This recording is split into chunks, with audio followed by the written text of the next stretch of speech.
All right. Welcome to the Unfazed, Unedited podcast, where we provide commentary on complicated topics in an uncomplicated format.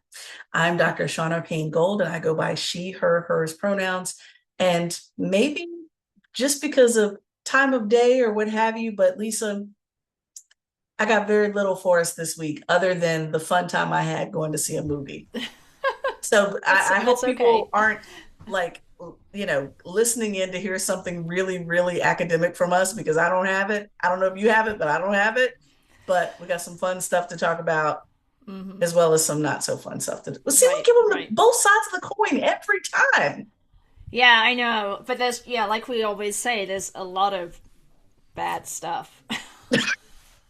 Try and it's hard to balance. Yeah, yeah, It's hard to balance. I yeah. mean, yeah, we got enough tragedy to talk about. The whole you know, report every morning. Like I've literally stopped turning the news on, Lisa, before like noon Oh, because really? it will set my tone for the day in the worst ways. So I'm like, yeah, I know something crazy has happened since I went to bed last night, but I'm just going to keep kicking that can down the road until about lunchtime. So at Yeah. least I can have a semi-pleasant morning and I Mm-hmm. will deal with that stuff after lunchtime. So that has literally become a self-preservation strategy, I think, of some sort. But yeah. Yeah, yeah. All right. Well, let's dive into phase one. All right, y'all. As we said, our brains are not clicking on all cylinders when it comes to anything academic. So we have skipped the word of the week to get into our phase one Mm-hmm. on my fun time going to the movies. And we might find some words in these phases, but I have some questions for Lisa and I to ponder Mm-hmm. around the latest movie that just came out, Michael, which is the 2026 Michael. We know that there's been a number of different movies and miniseries on the Jackson family, but this one is the most recent movie that was directed by Antoine Fuqua. And there is so much, Lisa. I mean, there literally could be several miniseries and several seasons of miniseries Mm-hmm. on the totality of the Jackson family, but this covers from the Jackson 5 in the 1960s up to the Bad Tour in the 1980s. And of course, as it always seems to be with any major artist, but especially with one of the biggest artists ever, there's some legal stuff that means that you can't put certain things in. And so if they'd Yeah. already shot certain pieces of it, they had to be removed and reshot and so forth.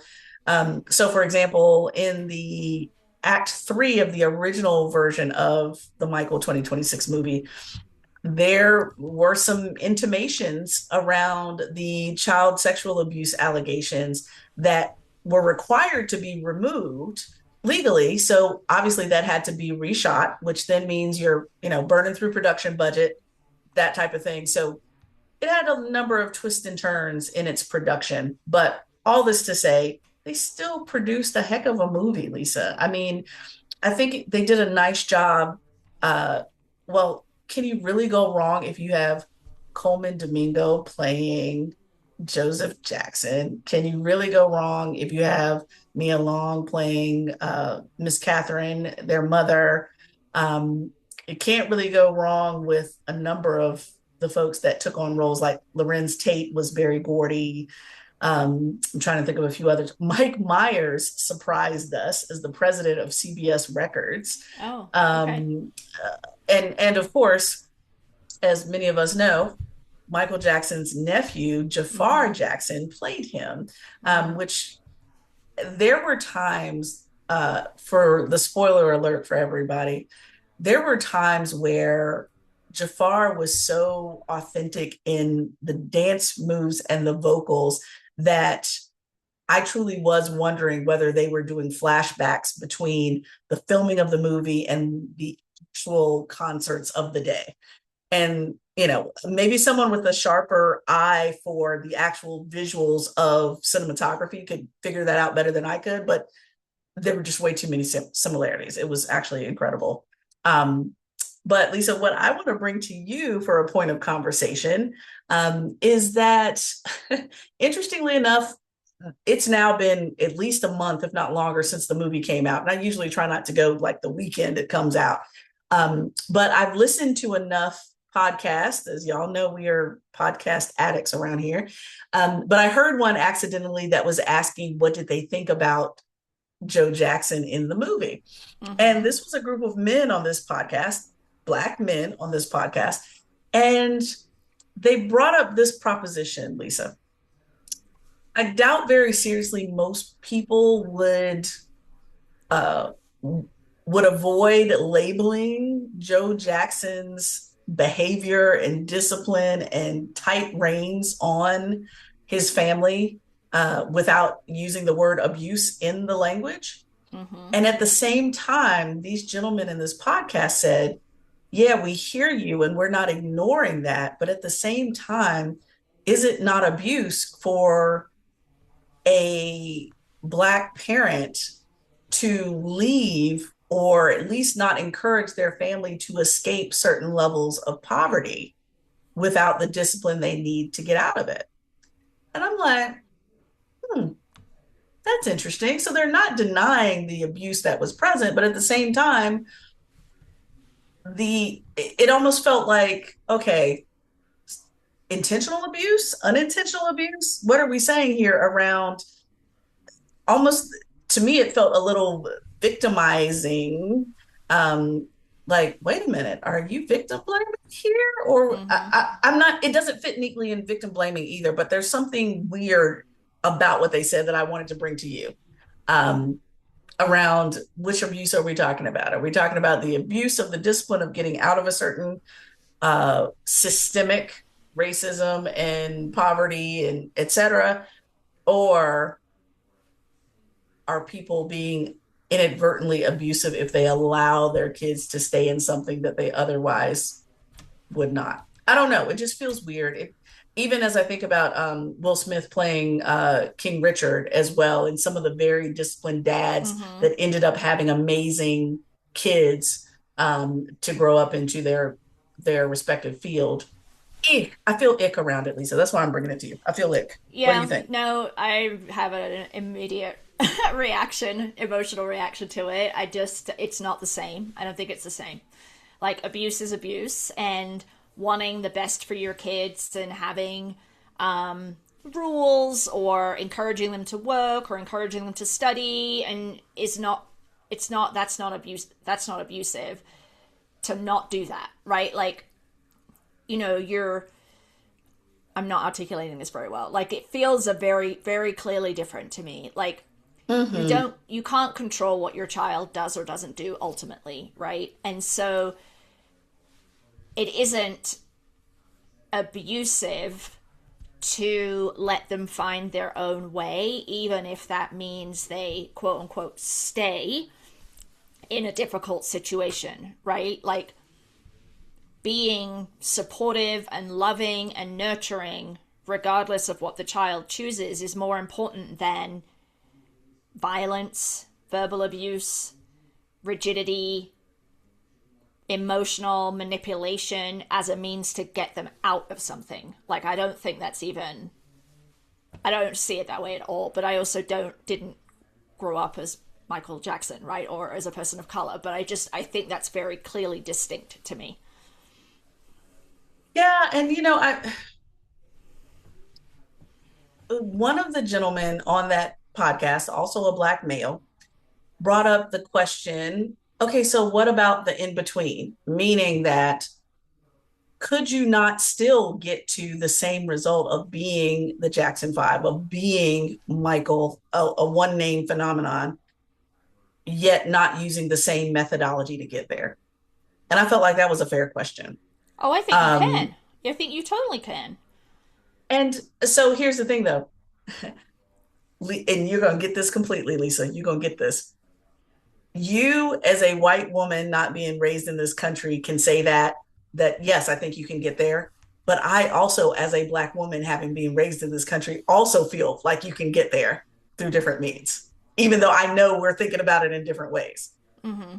Like, we both may be thinking, yeah, we can get there on a plane, but you may be cool with, business class, but I want to fly first class. But either way, we're still going in the same direction. There are some people that still think we can't get there by plane. And part of me, so I'll just pull back the curtain a little bit for our listeners. Lisa, that's part of the reason why I I said let's possibly forego a word of the week after we were thinking about it, because at first I was thinking maybe this is some little bit of post-traumatic slave syndrome that has been researched that I'm still wrapping my head around. Please don't take this as a vote of confidence completely in it or not, because I still need to do more reading. But what does it mean to have this trickle down effect that corporal punishment or corporal discipline has to be the only way to get something done, or has to even be the first way to get anything done? And that's what it reminded me of so much, is like, where are we getting this from? Because it doesn't have to be this way in certain ways. Like, I know of Black children that are highly respectful of adults and can articulate themselves well and all these other things. And a parent has never disciplined them in a corporal way ever. Now, obviously, other ways, they're kids, but not in a corporal Mm-hmm. way. But then you got other kids that, you know, a CPS call might do a little good, and they're having similar behavior, but long term, what does that mean? Um, I just wonder about the whole corporal punishment being the first option. It's like, this now feeds into the research or the lack thereof around not just child development, but parental development over Mm-hmm. time. And I realize that there's very different generations of parenting. I mean, my grandparents didn't parent the same way. My parents don't parent the same way. I get that part. But at what point do certain things still trickle down from our shared experience of being enslaved people? I think some of the corporal piece does trickle down from that. Oh, I'm sure of it. I think it's contextual, right? Because corporal Contextual, yeah. punishment or violence against children is a global problem. And so it is Mm-hmm. perpetrated by parents and guardians all over the world, and they don't have that same history, right? So, Uh-huh. Uh-huh. so Yeah. it's I think violence against another person, particularly in a hierarchical situation with a parent and a child, it's about control, and it's also Mm-hmm. perhaps learned. Like, if your parents physically abused you, and you learn that that was how you discipline, then you just kind of pay that forward if no one else, if no one kind of intervenes and says this is not you don't have to do it this Mm. way, right? Like, you Mm-hmm. just learn Mm-hmm. it. And so some of that is conscious and some of that is unconscious. So I definitely think Mm-hmm. the history of violence against Black people in this country and the ways in which violence was used to create order and fear and compliance, there's no way Clients. that's not a part of it, right? There's just no way, because that has come down generation after generation, right? Mm-hmm. Mm-hmm. But it isn't. Yeah. I like vehemently disagree that that is the best way to parent. Like, you have to break the cycle, and if you don't have Mm-hmm. the reflexivity or the consciousness enough to do that, then hopefully someone in your life is able to do that, because, or tell you, because the damage you do to children, like the damage, not from just physical violence, but emotional abuse, overly Mm-hmm. strict, like, you are harming that child in a way that they are going to have repercussions all the way into adulthood. It's going to affect their relationships. It's going to affect their capacity to hold a job. It's going to affect their ability to learn. Like, it is just life changing, right? And so Mm-hmm. in many ways, Mm-hmm. part of me is like,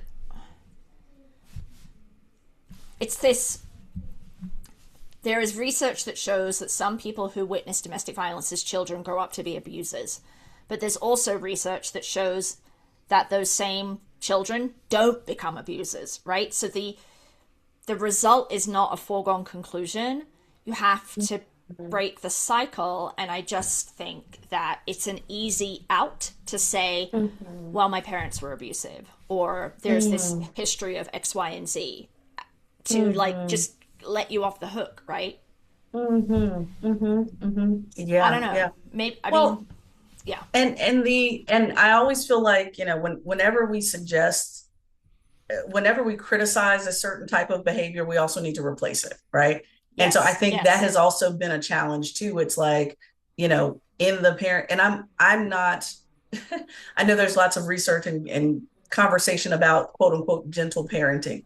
I still would never consider myself a gentle parent in any way, shape, or form. I'm actually extremely stern with my boys, relatively, um, but have never laid a hand on them. And so it's like, Mm-hmm. okay, which stern are we talking about? Which gentle are we talking about? Are we talking about parenting?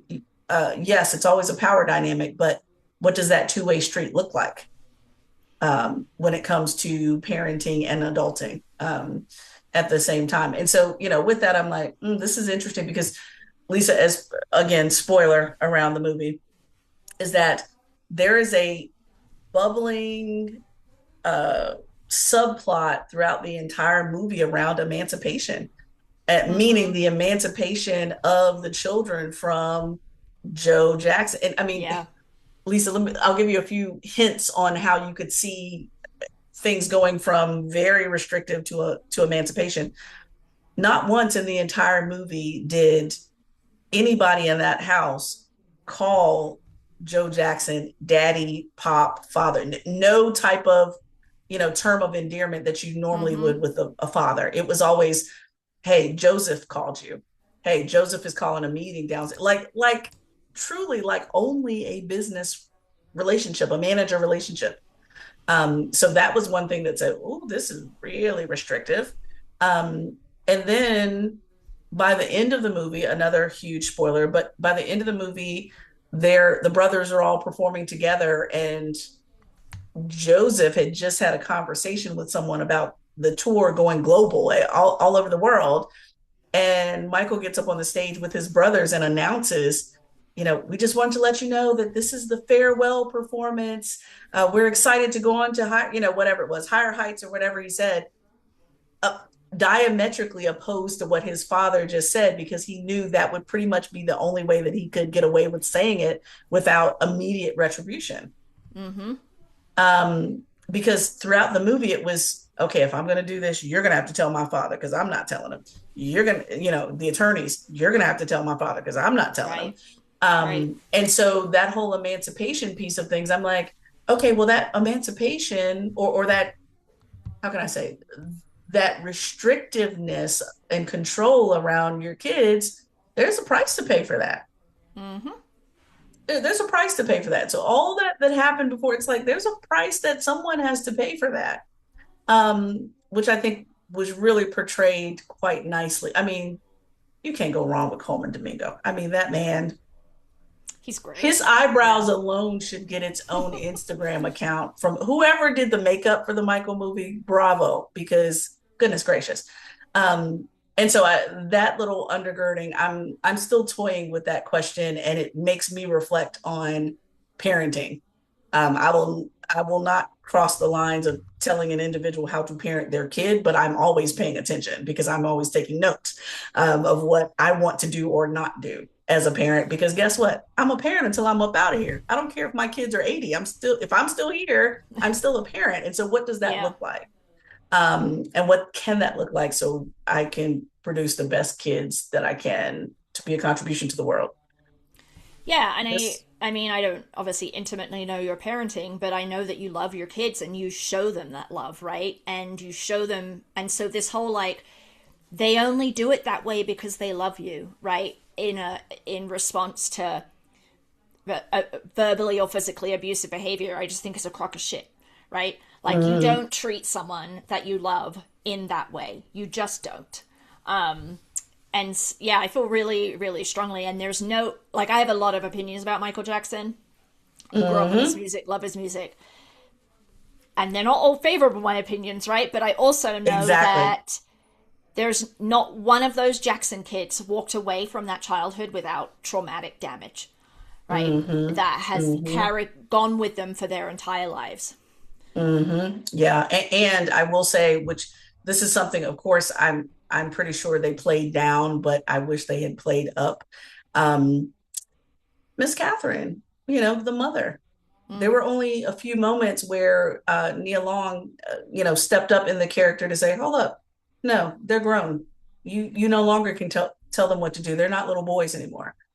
And the risk that took, because that could have taken a turn that we also would not want to see in a movie, right? right, right. You know what I mean? And that could have gone in a different, which I wouldn't doubt if it did, to be honest with you. In real life, in real time, Yeah, we'll never yeah, know. We're not witnesses, but I'm just saying yeah. that behavior has plenty of crossover. Okay. Certainly does. Certainly And does. so, with that, let me just applaud the incredible cast. Jaafar, who is Michael's nephew. It took 2 years to cast Michael's role, two Mm, years. And eventually, his Michael's mother, Miss Catherine, said, "Yeah, this is who we want." So I appreciate, and you can tell through the movie that the family was involved in the casting, because remember, you have to double cast. You have to cast them as kids yes, and as adults, and yes, so it's like that yes. double casting piece. And whomever did the casting, bravo, just Mm-hmm, incredible.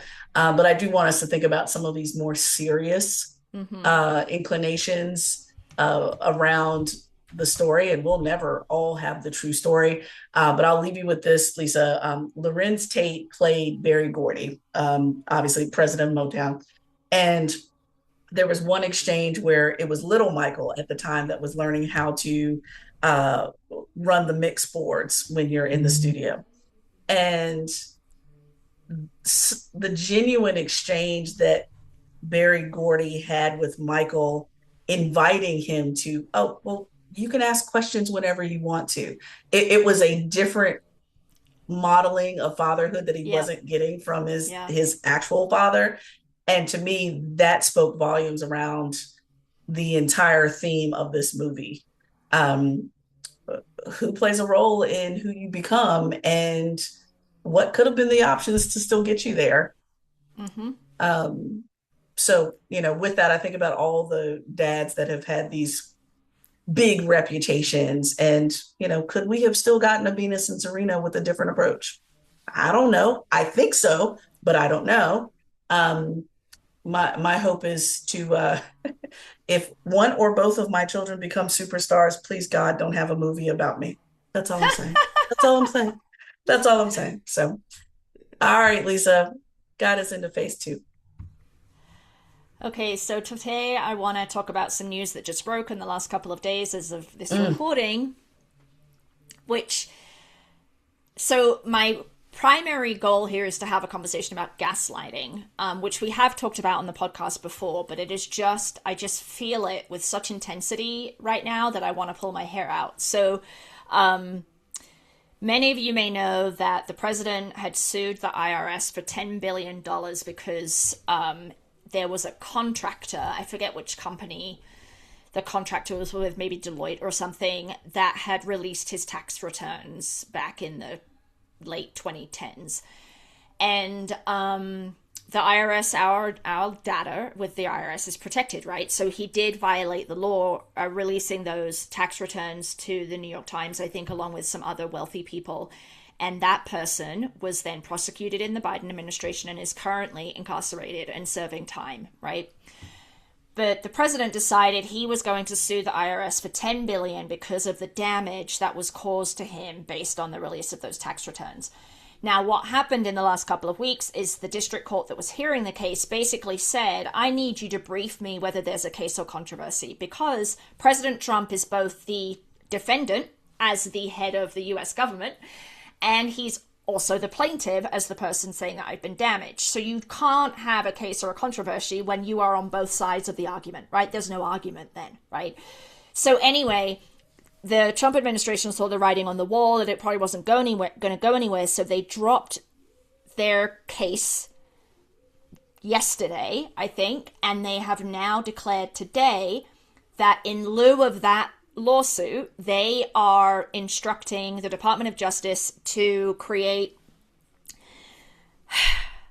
a pot of money called the Anti-Weaponization Fund, and it is $1,776,000,000, so 1776. So basically almost 1.8 billion with a B, folks, for people that had been recipients or victims of the Biden administration's quote-unquote lawfare, meaning all those people that to the Trump administration and its allies were improperly targeted with lawsuits, and the Biden administration, the Biden DOJ, had weaponized the law against them. So we're talking January 6th people here, right?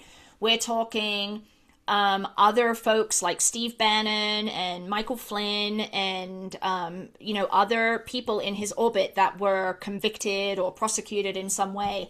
And so now there is going to be this taxpayer-funded pot of money, and there'll be 5 people that are going to be appointed by the DOJ, but those 5 people can be fired at any time by the president.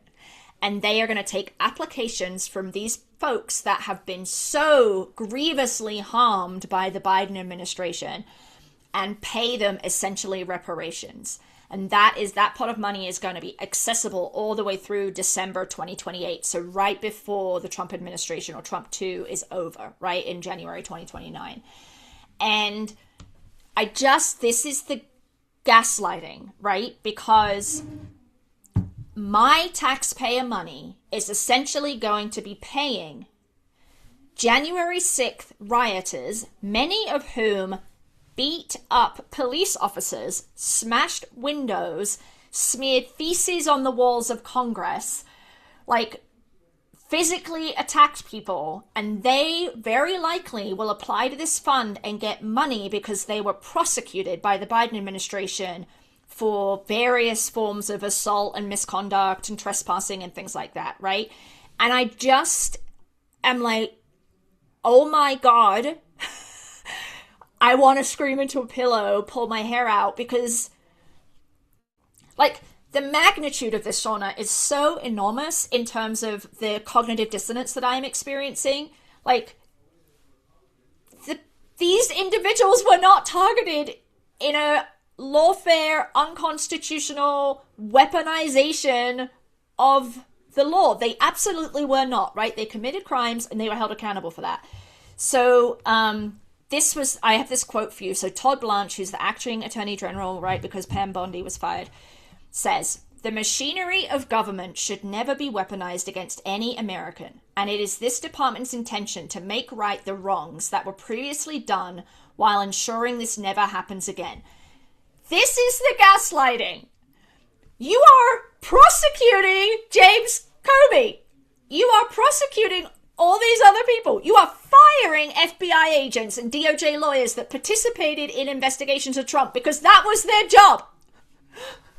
Oh my God! So, anyway, there you go. What do you think about that? Well, here's the thing, Lisa. Interestingly enough, I know we've defined gaslighting on this podcast more than once and talked about it more than once, denying things ever happened, or, shifting blame to someone else, or, minimizing how somebody feels. The one that always gets me is just the fake ass confusion that people feel around things, or, the tit for tat, all these different things to make you think that your memory, your experience, your perception, and even your sanity is not sound. Right. So doing all of these manipulative moves to make things happen. Now, what I think it's really interesting, Lisa, when it comes to this,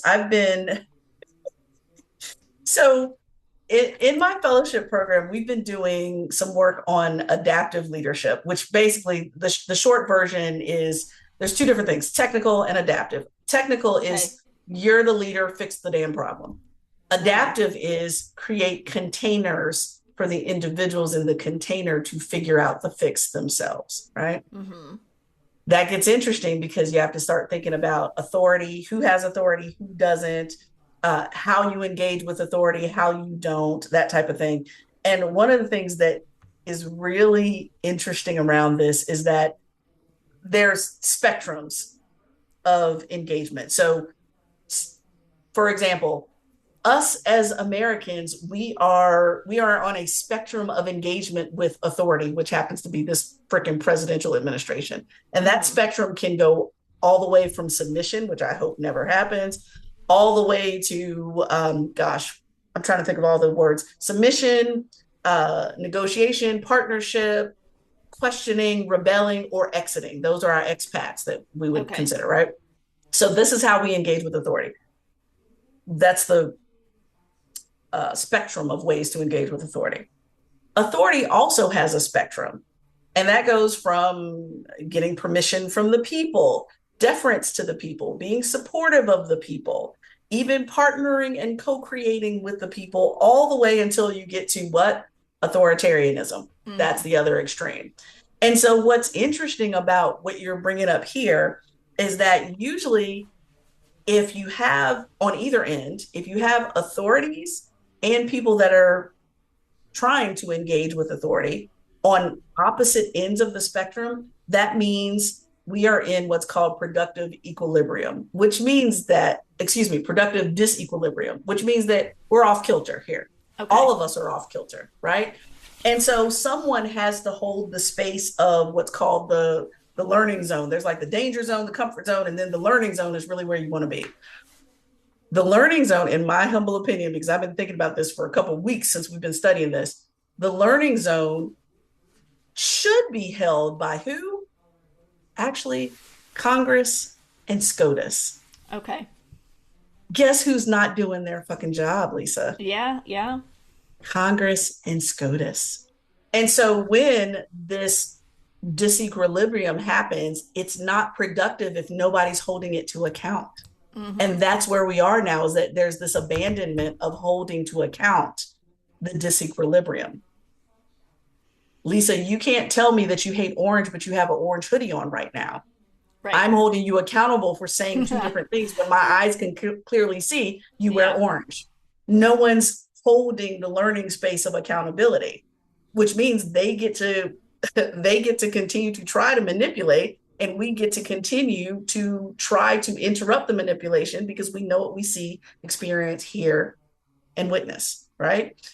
The accountability piece is just off the rockers here. And I just don't feel like in the United States we have any accountability for anything at this point, unless you go down to certain state levels. But as far as the entirety of the country, especially that whole machinery of government, excuse me, Yeah. our machine is not working. That's the problem. The machine is not No. working. It's gunked up, isn't it? It's gunked up. Hello, exactly. And so there's no one in place to what did it say to make right the wrongs that were proved. No, what's happened is when the people have tried to right certain wrongs, we've been told that there's nothing to correct. There's Yeah. no problem here. Gerrymandering, what's that? And then we show up with VRA. And so with that, the accountability piece keeps us from going here. We have Yeah. not had accountability. We just haven't. No, and it's just in it's maddening, right? Like Yes, it is. Yes, it is.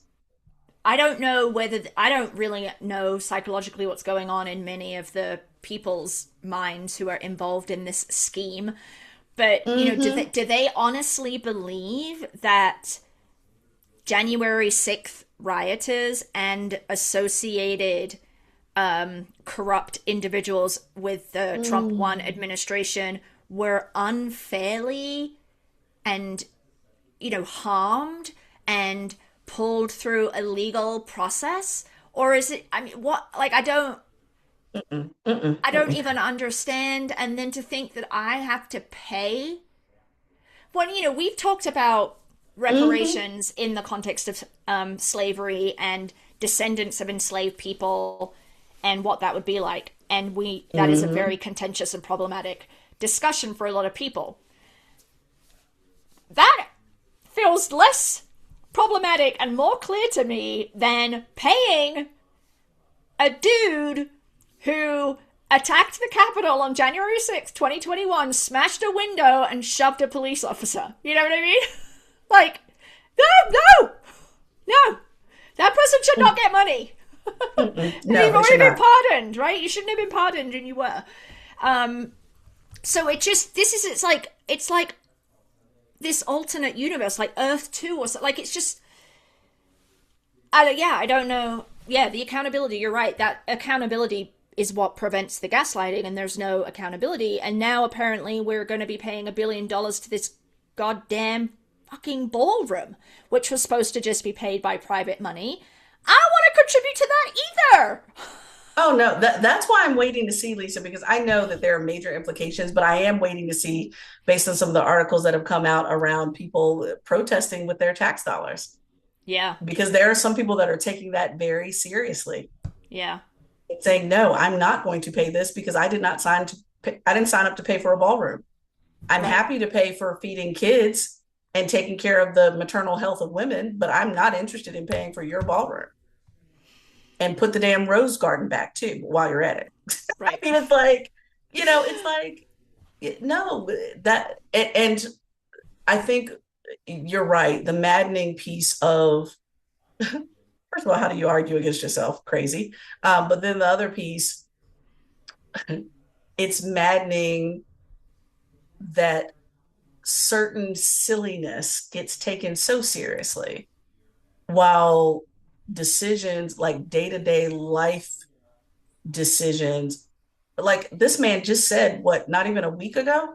Oh, I really don't consider Americans' financial situations. Yeah, right. Excuse me? Then you need not be president of the whole United States. Because that's like a big part of the job description, right? Yeah, pretty much. So, but here's the thing, the gaslighting in that, look around at the responses of people that heard that. The gaslighting is, oh, maybe he's right. Maybe presidents shouldn't care about the financial situation of Americans. What? So this man was ready to fight us over the price of eggs when he was trying to get in office, and now he doesn't care about the financial situation of Americans. The many levels of ridiculousness, but the fundamental one in this conversation is, again, saying things like that and making us think that it's normal. Yeah, There is not one thing normal about anything in either presidential administration. right. Yeah. Gas We just prices are got going word. down. Yeah. Okay. Yeah. No, no, no. I think I told you about this. One of my friends from my hometown commented on a post saying that, oh, well, why is the gas going up such a big deal? I mean, I put $20 into my gas tank and it's still $20. Excuse me? Like, for real? For real. If I really wanted to out them, I could screenshot it right now. Holy moly. Like, okay, so within 2 months, my vehicle went from being $45 to fill up from empty to now almost $70 to fill up Mm-hmm. from zero to empty, but it's still $20. Okay, I'll let you believe that. When you run out of gas wherever you're going, don't complain. I mean, I guess $20 is still $20. It just does not have the same purchasing power. Like, oh my goodness. Yeah, so anyway, I didn't mean for this to be a rant, but I just, like, it's just astounding to me. And like we've said before, up is down, right is left, Mm-hmm. night is day. And it just makes me feel more and more like we're in 1984, right? Like, for those of you who've read that There you George Orwell go. book, it's like 2 plus 2 equals 5, because it Mm-hmm. does, right? Mm-hmm. So the people that stormed the Capitol on January 6th, they are patriots. They were just tourists. They weren't doing anything wrong. And we owe them money because they were unfairly prosecuted, right? Unfairly. Unfairly. Mm-hmm. Well, I've got several generations of people that were unfairly enslaved. If you decide Yeah. you want to cut a check to them too. Yeah. Ding, ding, ding, ding. Right? Ding ding. Exactly. Hello. Yeah. Hello. Yeah. The logic always makes sense for them, but not for anybody else. That's what Exactly. I'm discovering. Exactly. So, yes, yes, yes. Well, I tried, Lisa. I tried my damnedest to make sure that people know what to do. Again, Lisa and I will forever beat the drum of being woke is not a bad thing. Pay attention to what's going on. Don't let Yeah. anybody tell you that you're experiencing something different than what you are. If you pull up to the gas, and here, Lisa, I just filled up a few days ago.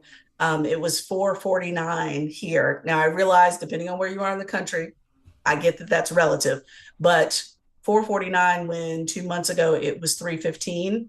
Yeah. No one can tell me that I'm seeing a different number. I see the numbers. Don't let Yeah. anybody tell you any different. You see what you see. You've experienced what you've experienced. Don't let anybody tell you any different. That's what I Mm-hmm. would suggest. So, all right, look, we went from Michael to taxes. How do we do it, Lisa? I don't know, I don't know. but I don't know. I don't know, but here we are. But thank y'all for listening to another episode of Unfazed Unedited. You certainly can reach us on all your social media and, of course, your favorite podcast app at Unfazed Unedited.